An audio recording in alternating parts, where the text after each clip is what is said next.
所以博士您来看哦，到了2022年，包含科学界目前研究的进度，我们可以怎么样展望2022年？这个病毒真的就是完全不会造成威胁了吗？I, I think I think we'll see continuing progress on drug development. You know, we have now 3 small molecule drugs. We have antibodies from at least 3 companies already approved, authorized for emergency use, and multiple vaccines. And I think we need to move to next generation drug and vaccine development. And that's already in the works. And so the situation will only improve. And we just need to buy time for science to take its course. 是，所以博士不断的提到了 next generation，就是在下一个世代、次世代的疫苗的研发，现在科学界正在进行的。那也有另外一个说法，就是以我们现在目前有的疫苗，我们来打第3剂的加强针。其实，在美国现在就是打第3剂的加强针，但这2个好像是变成不同的策略哦。一个就是现有的疫苗，我们再多打加强针，或每年都打几剂；那另外一个就是我们再开发更好的次世代的疫苗。不是您可以带我们稍微了解一下，这2个策略跟这2个不同的方法，到底有没有哪一个比较好，或者是科学界现在比较着重在哪个方面？那对未来我们面对这个病毒的时候，是不是会让我们有一个可能有不一样的一个状况又会出现？ I think based on the studies that the scientific community has performed, it's pretty clear we have to do both. We have to make sure we apply the current vaccines the best we can. And that is, we already know that there is waning of antibody responses following even the best vaccines. After 6 months, the antibody levels, particularly the neutralizing antibodies, 综合抗体, are rather low. And that is associated with a decrease in vaccine protection. And when you boost, the antibody levels are restored and vaccine efficacy increases once again. And so it really argues for booster shots for a lot of people, particularly those who are elderly and at high risk. And also, if the Taiwan population has received largely AstraZeneca and Gaoduan vaccines, then and should the mRNA vaccines from Pfizer and Moderna become available, they should be used to boost. I think it's pretty clear that one will get a very robust antibody response. And that would increase the level of protection. I think unless Taiwan vaccinate widely with good vaccine, it's very difficult to reopen. 所以博士在你的意见来说，因为在台湾有一个说法是第3剂的加强针，主要是针对高风险，或您刚才也特别提到是年龄比较大的这些民众。不过就您的专业的看法，会觉得说，其实第3剂不只是针对他们，对于每一个民众来说，其实都还是有它的必要性吗？ Yes, based on our studies, I think the decline in antibody and decline in protection occurs in everybody. Of course, those who are younger and healthier could be infected, but they don't go to the hospital or die at the high rate. So the priority certainly should be given to the seniors and to people with underlying conditions. But in the long run, I think if we're going to control this, the booster shot should be more widely administered. Of course, that is if the supply is there, but I know the supply is increasing very, very rapidly.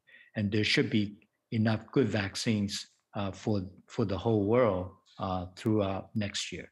For the whole world, for the next year. 这真的是一个非常好的目标哦，在明年大家可以来期待的。那在台湾，我们除了讨论第3剂之外，现在大家讨论非常多的就是混打。我们都知道，博士您过去在研究这个 AS 病毒的时候，讲这个鸡尾酒疗法，其实它就是混合性的。那这一次呢，针对 COVID-19 这样的病毒，您怎么样来看混打？在台湾这上面的讨论也很多，好像很多的研究数据也证实说，确实混打的保护力又更好一些。那再者，为什么混打打都是 AZ 要打第一剂，mRNA 要做第二剂呢？它的道理是什么？I think mixing and matching is already accepted in the US and it's authorized by the FDA. Uh, so a lot of mixing and matching of vaccines is already taking place.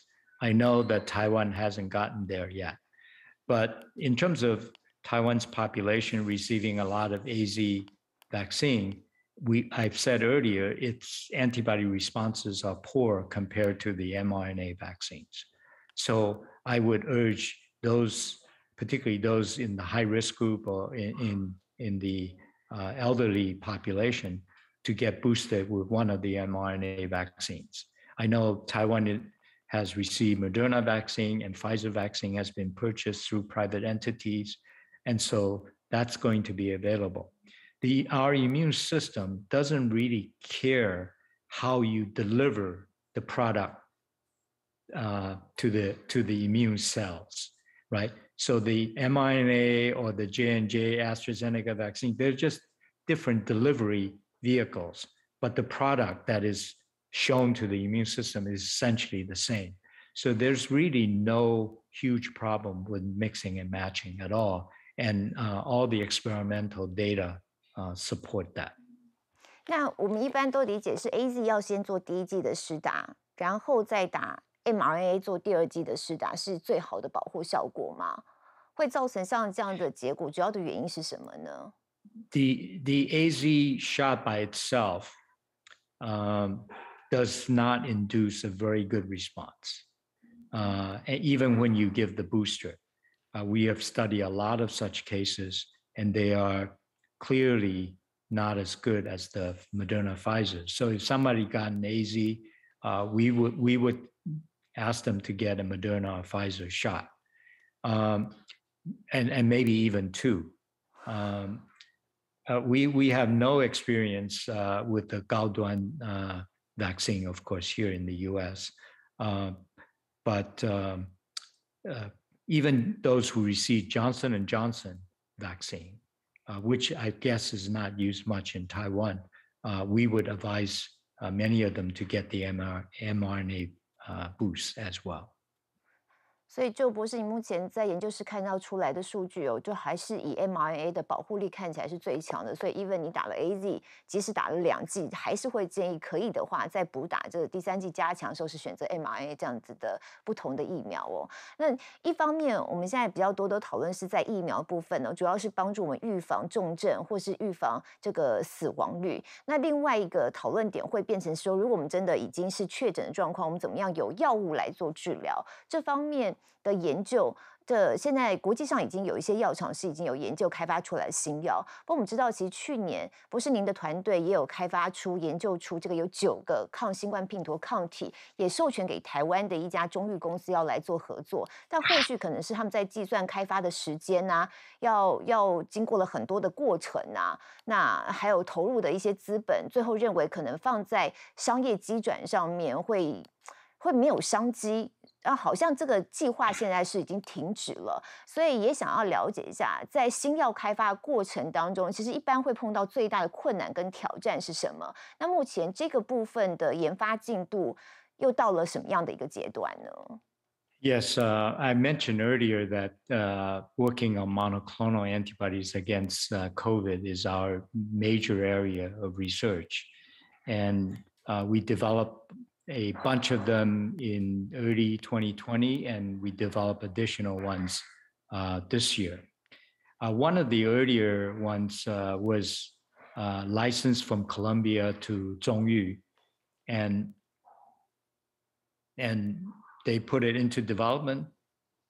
However, from many perspectives, Zhongyu was a latecomer compared to U.S. companies.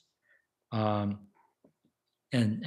so there's a pretty tough competition from companies such as Lilly, Regeneron, and GlaxoSmithKline in the US.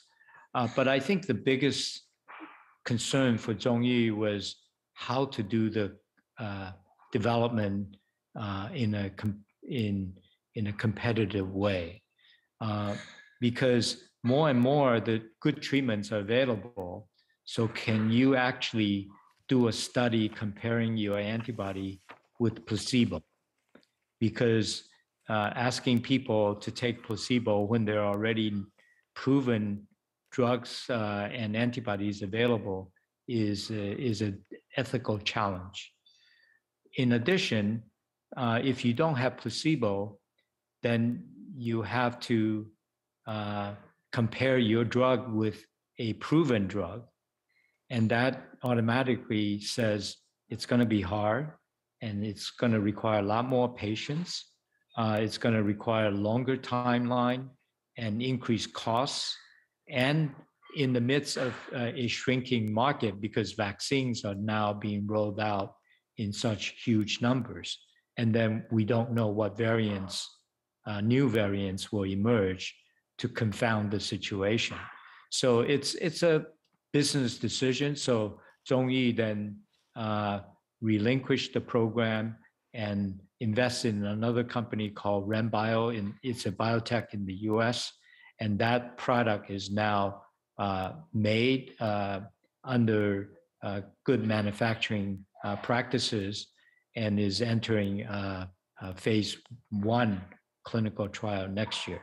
But also, that company is now going to focus on the niche market. That is, could that antibody be delivered in a new way that will stay in the system, say for a year, and that will protect people who do not respond to vaccines. There are maybe a few percent of the population that do not respond to vaccines. They're largely patients with other conditions on chemotherapy or other immunosuppression drugs. And so they don't respond to vaccines. And an antibody like that could protect such individuals. You may have heard a couple of weeks ago, the former US Secretary of State, Colin Powell, died from COVID. And he did not respond to vaccine because he has cancer and was on treatment. So there's a niche market for that.